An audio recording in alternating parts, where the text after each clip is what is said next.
ঘটনার ৬ বছর পর মামলার আসামি করা হয় রাঙ্গাবালী ইউনিয়ন উত্তর শাখা ছাত্রদলের যুগ্ম সাধারণ সম্পাদককে।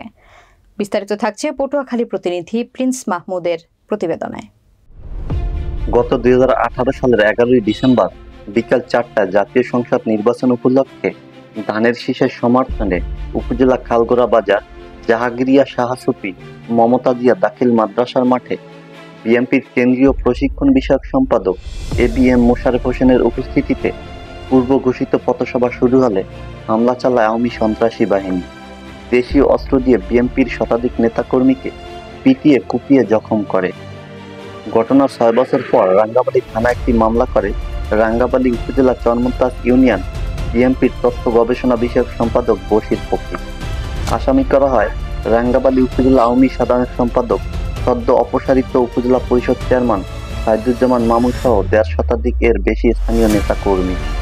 এছাড়াও আসামি করা হয় রাঙ্গাবালী ইউনিয়ন সদর উত্তর শাখা ছাত্র দলের যুগ্ম সাধারণ সম্পাদক ইশরাত খন্দকার জাবেদ।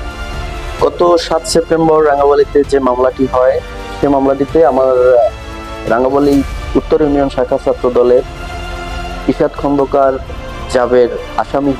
রাঙ্গাবালী উপজেলা ছাত্র দলের রাজনীতির সাথে জড়িত ও 2022-এ যে কমিটি রাঙ্গাবালী উত্তর ইউনিয়ন শাখার যে কমিটি গঠন হয়, সেই কমিটিতে ইশরাত।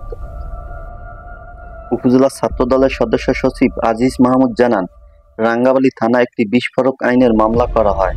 সেখানে রাঙ্গাবালী ইউনিয়ন সদর উত্তর শাখা ছাত্র দলের যুগ্ম সাধারণ সম্পাদক ইশরাত খন্দকার জাবেদ 145 নং আসামি।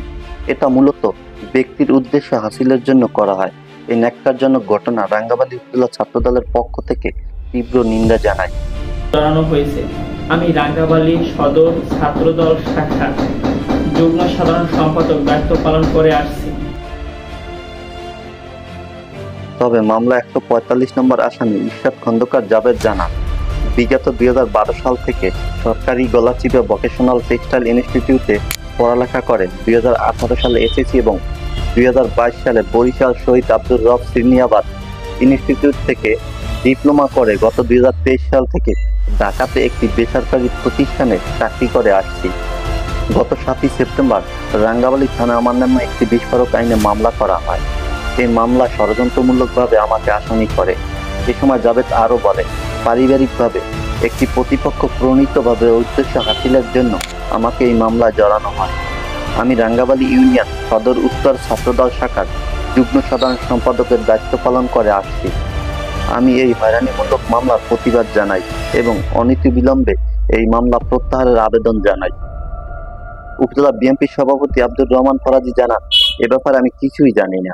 ভুলবশত যদি হয়ে থাকে তাহলে চার্জশিট থেকে বাদ দেওয়া হবে।